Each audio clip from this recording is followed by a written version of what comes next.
In today's video, I'll be revealing why Vanguard's retirement savings advice might work pretty well for the average saver, but for super savers under the age of 60, it can actually keep you stuck playing small and what you should do instead to unlock the lifestyle that you've worked so hard for. Through analyzing Vanguard's own data on retirement savings, I've discovered that their one-size-fits-all approach leaves people who have saved far more than average drastically underutilizing their wealth and missing out on the chance to enjoy it. And that's exactly why I'm making this video today, to expose why super savers need a completely different framework than Vanguard's conventional wisdom if they want to fully experience the retirement that they've worked so hard for. If you're new to the channel, my name is Ben. I've been a financial advisor for almost 20 years, and I want to help make your retirement even better. So let's start with the biggest difference, the gap between what I call personal finance versus everybody finance. Now, Vanguard writes advice for the average saver, i.e., everybody. But if you're watching this channel, odds are you're not average. You're a super saver, which is just a term that I made up to describe people that have managed to save over $1 million, which then means that you've outsaved about 90% of your peers on an age-adjusted basis, which really means that you need advice that's different from everybody else. That's why I say personal finance versus everybody finance. Here's one example of what I'm talking about. For many super savers, the best thing you can do right on the cusp of retirement isn't to save more like Vanguard is suggesting. The best thing for a super saver might actually be the opposite.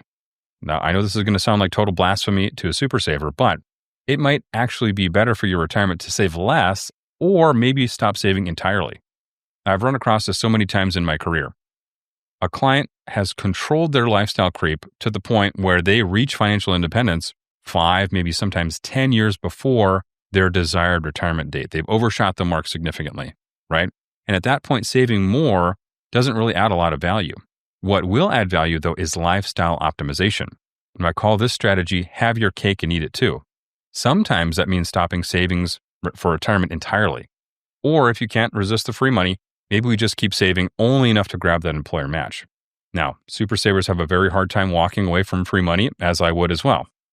But what we do then is we redeploy that newly freed up cash flow because we're not saving into our 401k anymore. We redeploy that cash flow into our retirement goals right now before we actually retire. So I'll explain this with a recent story. One family that I worked with from the northwest part of the country, they had dreamed for years about buying an RV and traveling locally. They had hybrid work options. They had a really big pile of unused vacation pay that in all likelihood they were going to lose when they actually eventually retired.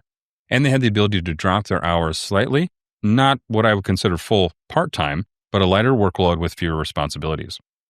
Now, by scaling back those 401k contributions, we actually unlocked enough cash to buy the RV a couple of years early by unlocking that cash flow. Now, that single shift then turned a 30-year retirement into a 32-year retirement, 2 extra years, and 2 extra years on the fun side of retirement versus, the nursing home side of retirement, the less fun side of retirement.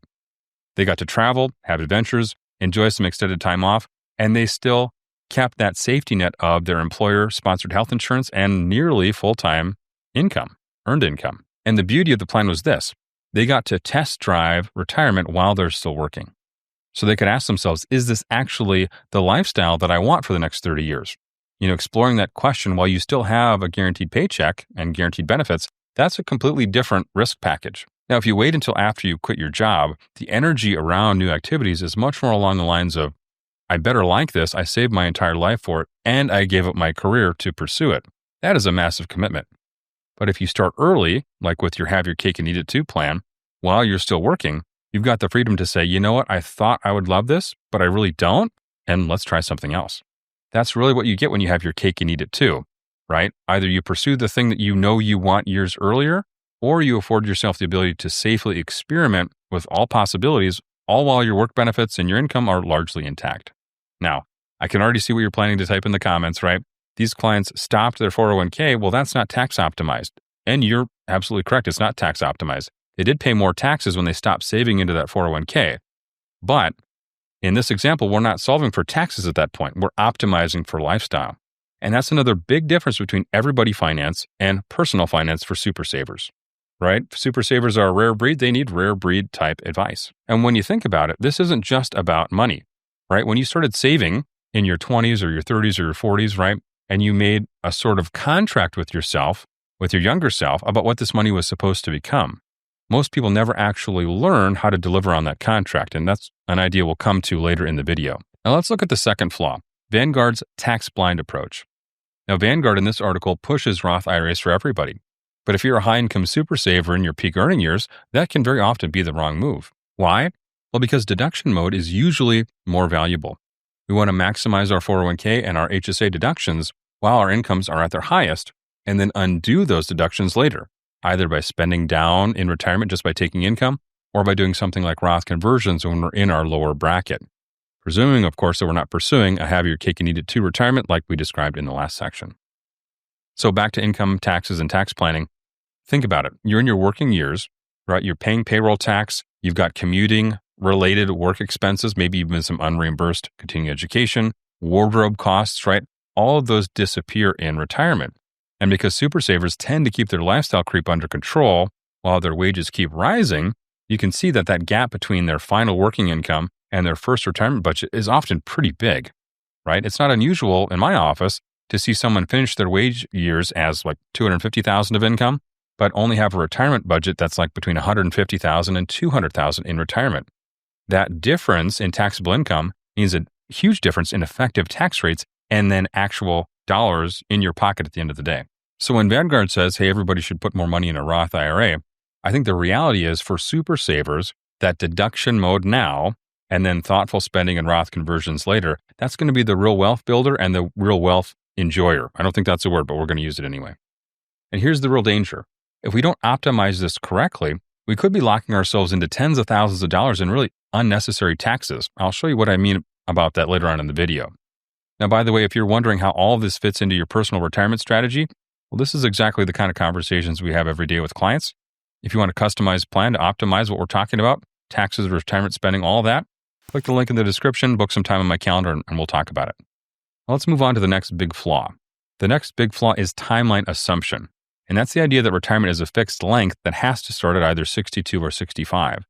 Now, that might work for the average saver, but super savers, well, they live under a completely different set of rules. For a non-super saver, timing is crucially important. It's almost to the point where they retire on Monday and have to collect Social Security on Tuesday because they simply can't afford to have even a short income gap. Or in some cases, they have to work until 65 because Medicare is their only realistic approach to healthcare options. But for super savers, flexibility is one of the rewards that is built into their plan. You can afford to buy insurance on the Affordable Care Act exchange, or you can afford to extend your COBRA coverage if that's the kind of coverage that you would want to keep. Or you can just pay out of pocket, right? You've saved enough to bridge those years between whenever it is you feel like retiring and Social Security at 62 or full retirement age or 70 or Medicare at 65, whatever it is in your plan that works best for you and works best to accomplish your goals. And because you've earned that flexibility, you're not forced into one decision at one age. You can also coordinate all of your income streams together for retirement, right? Retirement accounts, taxable savings, even maybe some part-time consulting work. You're not boxed in by your government benefits. You've afforded yourself the opportunity to be much more flexible, and that's really what our portfolio reflects is inherent flexibility. That's why, the advice retirement lasts for 30 years. Here's how much you need to have saved. That might be fine for everybody finance, but for personal finance, right, for our super savers, it's really more about dynamic, individualized, optimized advice. You've earned the right for flexibility, and I really think you owe it to yourself to at least explore your options about what is available, which leads me to one of the biggest myths of all, and I see this all over the internet when it comes to retirement planning, and that's the idea that retirees need 70 to 80% of their pre-retirement income, right? Whatever your income was while you were working, well, you need 70 to 80% of that in retirement. That's everybody finance, right? For super savers, oftentimes 70 to 80% is not a challenge at all. And in fact, the real challenge is maximizing the potential of your savings. So here's how I frame it with clients and how I wrote about it in my book, Retirement Starts Today, available used on Amazon for less than $2 if you like to read. But how you should approach planning is assume that you have an infinite amount of money and the logistics of creating retirement income are already solved, right? We're removing the bookends of planning. Dream up your perfect retirement scenario with no financial limitations. Because here's what happens. Super savers naturally picture retirement through the lens of their current lifestyle while they're working. But their current lifestyle is based on current after-saving income, not their full savings potential. And those two things could be far removed. For example, a super saver earning $200,000, like we talked about earlier, they might only be living on $100,000 to $150,000 because they're saving so much as is their nature. I know that because I'm one of you. I'm a super saver as well. But in retirement, they might actually be able to double their current lifestyle from a spending standpoint. We would never actually know that if we only plan through the lens of their current wages. And here's the truth. Anecdotally, with the clients that I've worked with over the last 20 years, 90% of super savers, right, could spend more. In fact, I've encouraged clients to spend more, not less. It's really common to see a super saver budget that could be 20% or 30% or 100% larger without any meaningful risk of running out of money. And that's why I tell people dream first and then plan. Don't limit your vision to what everybody finance would say, where you should have 70 to 80% of your income as a replacement with your portfolio. Dream of what your ideal retirement looks like without any financial constraints.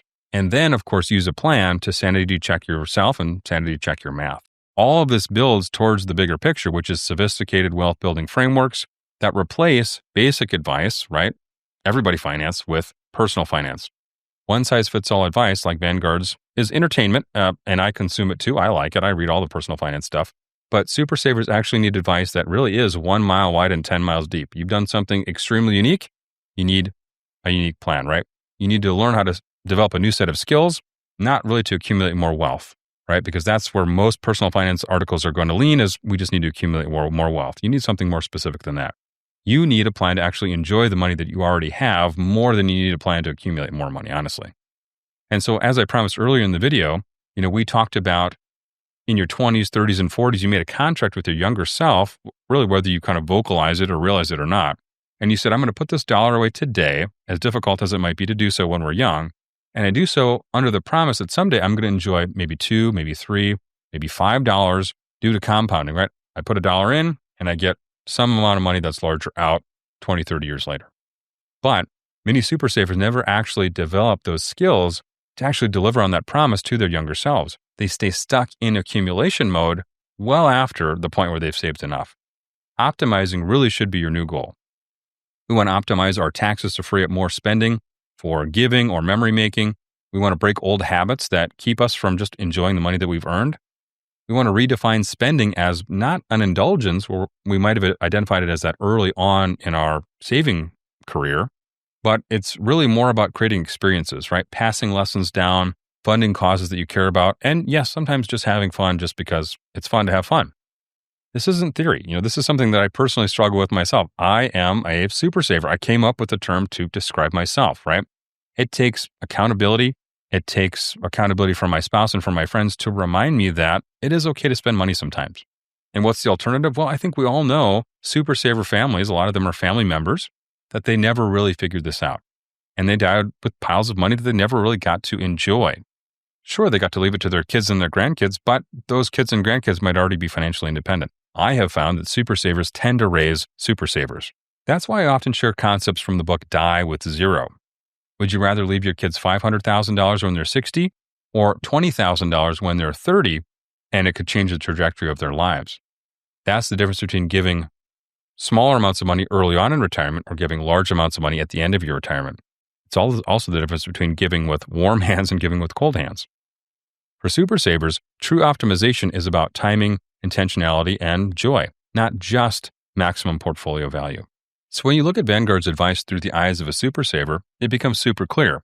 It's not that their strategies are wrong, it's just that they're designed for everybody finance, right? You've already outsaved 90% of your peers, which means you've earned the right to stop playing small.